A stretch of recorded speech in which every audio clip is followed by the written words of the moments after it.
Hey friends, Candace here. Happy Thursday. Today we're going to be talking about photographing in less than ideal situations when it comes to backdrops. So as always, I'm going to share this video inside of the mentoring group, and then we will get talking about different types of backdrops when you're photographing. And I don't mean indoor backdrops. I mean photographing in locations where maybe it's kind of hard to find good backdrops. So I'm going to share this into the group here in just a second, as soon as I can find it. Here we go.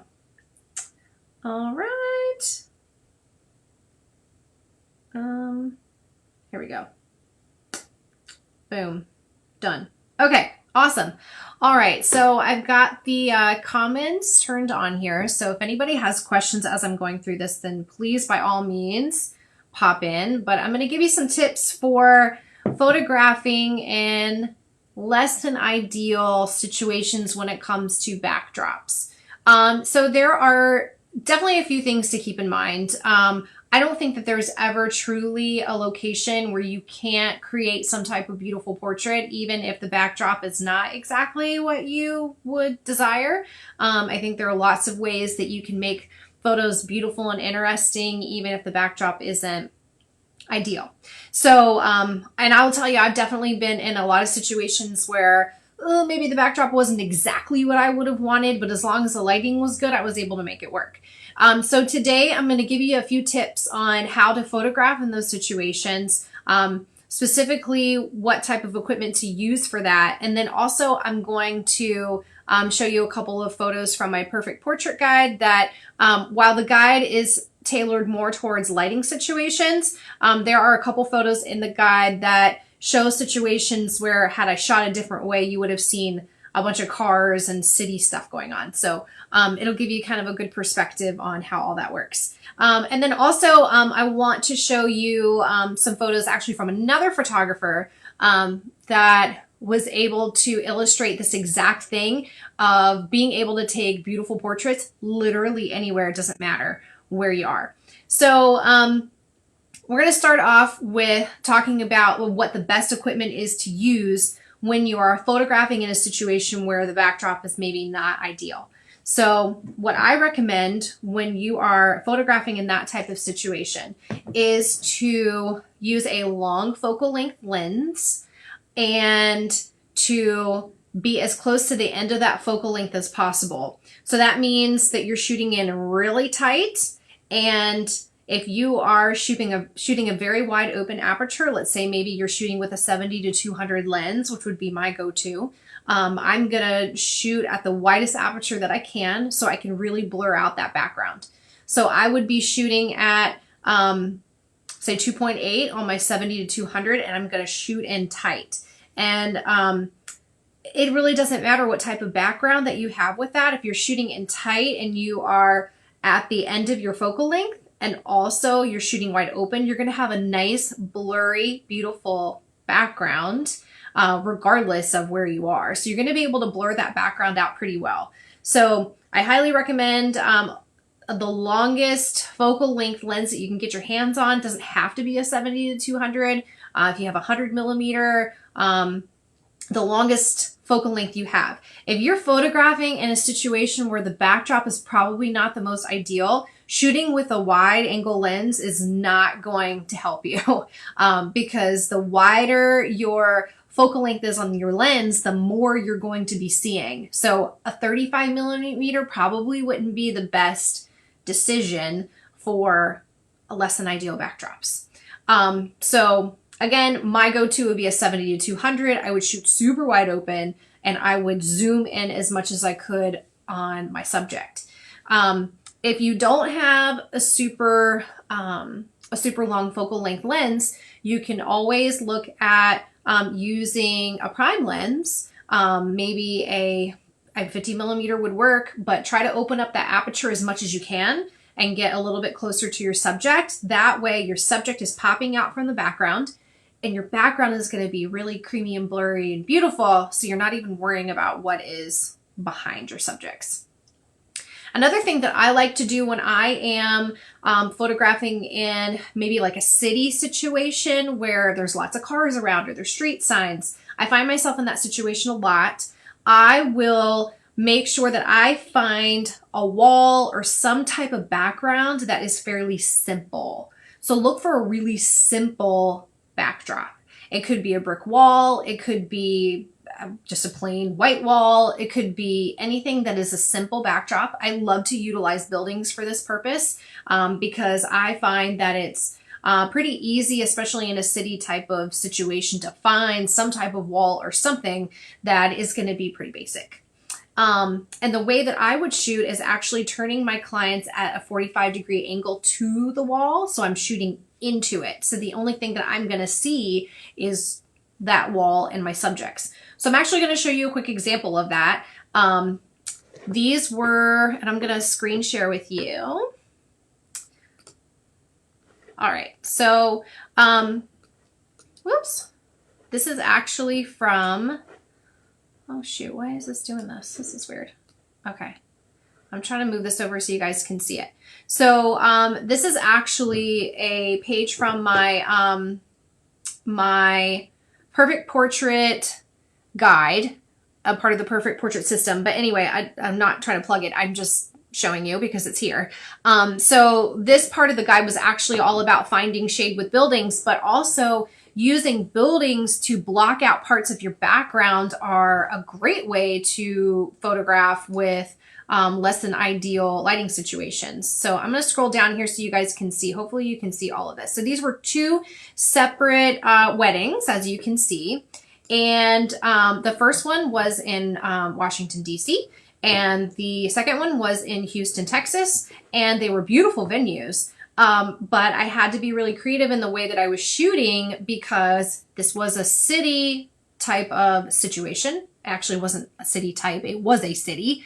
And as you know, in cities, there are lots of people, lots of cars, lots of street signs, lots of all of those things that you really don't want in your photos. So what I always do when I'm photographing in this kind of situation is I position my clients at a 45-degree angle to a wall or some type of side of a building, or in this case, it just happened to be two different places where we had sets of windows that were kind of interesting in the background. If this had been a brick wall or a white wall or a purple wall, I don't care what color it is. If it had been a wall that was relatively, what's the word I'm looking for? Basic, not basic, but not too busy, then that's what I would have utilized as a backdrop in this type of situation. So 45-degree angle from the wall or the side of the building, and I'm shooting straight into it. So what you don't see over here on, oh geez, sorry guys, on the left side of this couple here is a street full of cars, absolutely full of cars, tons of people, street lights. That's what you don't see. For this one here on the right side, exact same situation. What you don't see is tons of other buildings, street lights, the street below, all the cars. But I mean, while these were beautiful locations, those types of things we really didn't want in the photos. So we made sure to shoot into the wall that we were next to, or the side of the building. So not only are buildings really great for finding shade, but buildings can be really great for finding interesting backgrounds or very simple backgrounds. So your couple or your subject is the one that stands out and not what is in the background.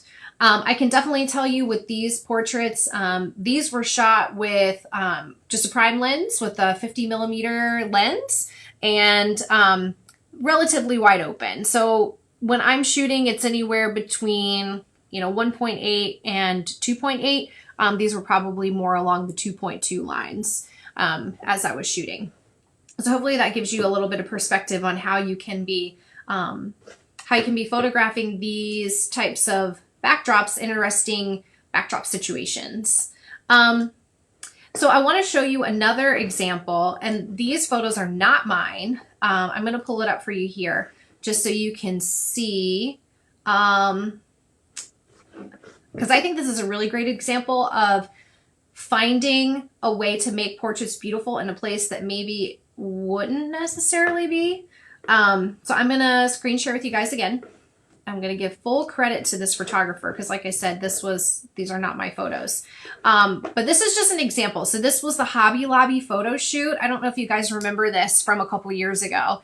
But I remember this like going viral all over social media. And the photographer here was Adam Delane.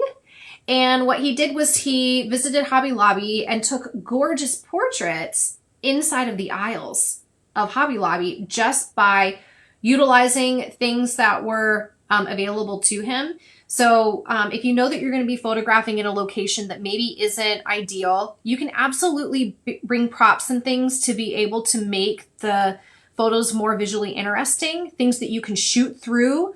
I have certainly had, let me go back so you guys can see me for a second. I want to talk to you. I have certainly had weddings where we have clipped flowers and different branches and things to shoot through as we're photographing couples. So I've had my second shooter take little branches and flowers and things and hold them in front of my camera to block out things on the edges to make the photo more visually interesting. So it's very similar to this particular photo shoot that happened at Hobby Lobby. They just happen to have like all these flowers available to them. But if you know that you're heading to a shoot or you're heading to a wedding where maybe it's not going to be like the most ideal place, you can bring these things with you ahead of time. You can pop by your local grocery store or wherever and grab greenery or florals or whatever. So you can hold this stuff in front of your camera lens to make it so beautiful you're framing the photo. So there are ways that you can do that. I have seen photographers bring curtains up and shoot through curtains. I have seen them shoot through water bottles, wine glasses. It's stuff that I've done as well. I can't take credit for it because it wasn't originally my idea, but there are different ways that you can block out the things in the background other than just your lens, your focal length, and your aperture settings. So I'm going to go back to the shoot just for a second because I want you to see also the angles at which these photos were taken. So here with this photo, you can see they used the sunflowers and put all the sunflowers around and shot in really tight. With this particular image, I love because it's very similar to what I was showing you shooting at an angle. So she was very close to the flowers, but shooting in very tight for this. This one in particular was at a 45-degree angle. Hey, Ashley, how are you? This was shot at a 45-degree angle.